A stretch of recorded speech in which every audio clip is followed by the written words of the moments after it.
Hello, everyone. Welcome back to Speak English in Stories, the channel where you can improve your English naturally and enjoyably. I am very happy to see you here today. In this video, we will practice speaking, listening, and pronunciation using an inspiring story. By the end of this video, you will enjoy a captivating tale and also improve your English fluency, confidence, and ability to speak clearly. Listen carefully to each sentence, then pause the video and repeat exactly what I say. Copy my voice, speed, and emotion like a shadow. This method will help you speak English more naturally and confidently. Now, let's begin a story about courage, friendship, and unexpected opportunities in the life of a young woman who discovers her strength in the most surprising way. My name is Emily Parker. I am 24 years old and I work as a junior graphic designer in Chicago. I love creating art, but my life has been calm and ordinary for a long time. Every day, I wake up, make coffee, open my laptop, and spend hours designing for clients. I enjoy my work, but sometimes I feel like my life is repeating itself. Nothing too exciting happens, and I often wonder if I will ever have an adventure that truly challenges me. One Monday morning, I received an unexpected email from my boss. Emily, you have been invited to present your designs at the Creative Expo in New York tomorrow. I couldn't believe it. My heart started racing. I had never presented my work in front of such a large audience. My mind was filled with both excitement and fear. Could I really do it in such a short time? This was a once-in-a-lifetime opportunity, and I knew I couldn't let it slip away. I felt nervous, but also thrilled. I immediately started preparing my presentation. I spent hours selecting the best designs, organizing them into slides, and rehearsing in front of the mirror. At first, I felt confident, but soon anxiety took over. What if I forgot my lines? What if the judges didn't like my work? What if I embarrassed myself in front of so many professionals? My thoughts were spinning, and I felt my chest tighten with each passing minute. I packed my laptop and portfolio and rushed to the airport. Traffic was terrible, and I watched the minutes slip away, my heart pounding faster with every red light.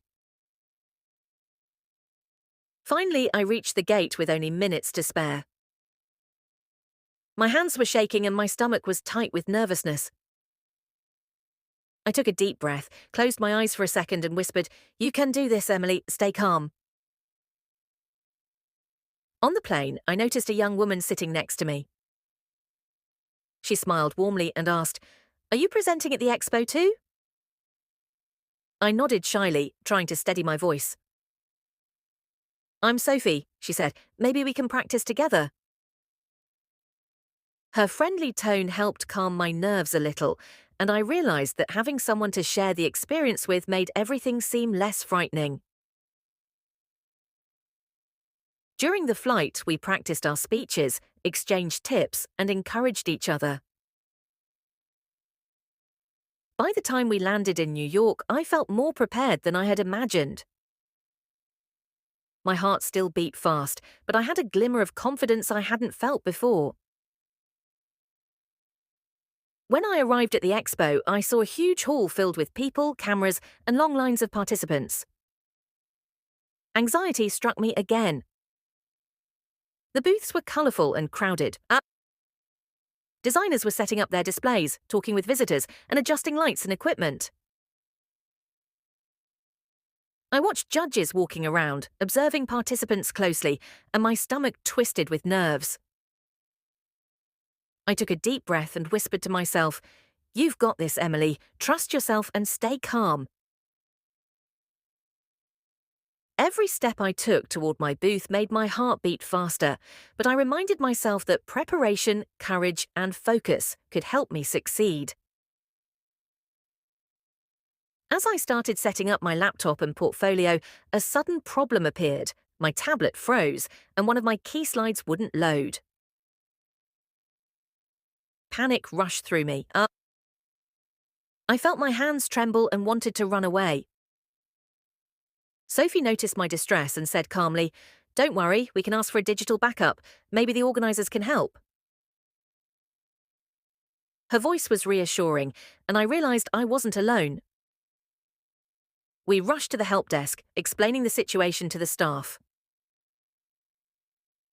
To my relief, they allowed me to email my designs from my phone, and the slides started working again. My chest loosened, and I felt a wave of relief mixed with excitement. While waiting for my turn, I noticed a young man struggling with his display nearby. I walked over and asked, "Do you need help?" He smiled and said, "Yes, thank you, I'm Jake, and this is my first expo too." I helped him adjust the display and offered tips for presenting. While helping him, I glanced at the judges observing the participants, and my anxiety returned, but I took a deep breath and reminded myself to stay focused.